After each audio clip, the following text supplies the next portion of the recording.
അത് ഇവിടെ നടത്തണ്ട കേട്ടോ. ചേട്ടാ പറയുന്നത് മനസ്സിലാക്കി. ഞങ്ങൾക്ക് ഈ കുട്ടി അതിൽ ഇവിടെ നിന്ന് പാടി ആരും അറിയില്ല. ഇവിടെ വന്ന് ചാൻസ് ചോദിക്കുമ്പോൾ സംഘാടകരിൽ ഒരാൾ വന്ന് നമ്മുടെ ഒരു കുട്ടി ഉള്ളായിരുന്നു. ആ കുട്ടിയെ നമ്മുടെ പരിപാടി നമ്മുടെ ഒരു പാട്ട് പാടിപ്പിച്ചു. പിന്നെ ഒരു ചേട്ടൻ ഉണ്ടായിരുന്നു.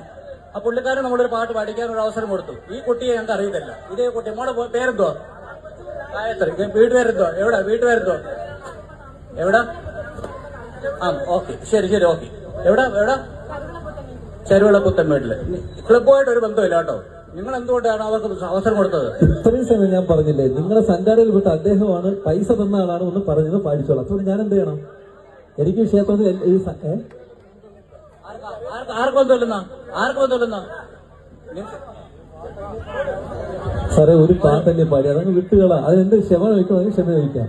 ഒരു കുട്ടി ഒരു ആഗ്രഹത്തിന് പാടിയതല്ലേ, ക്ഷമിക്ക് ദൈവം. മാപ്പിള ഞങ്ങൾ ക്ഷമിക്കുകയാണ്, ക്ഷമ ചോദിക്കുകയാണ്.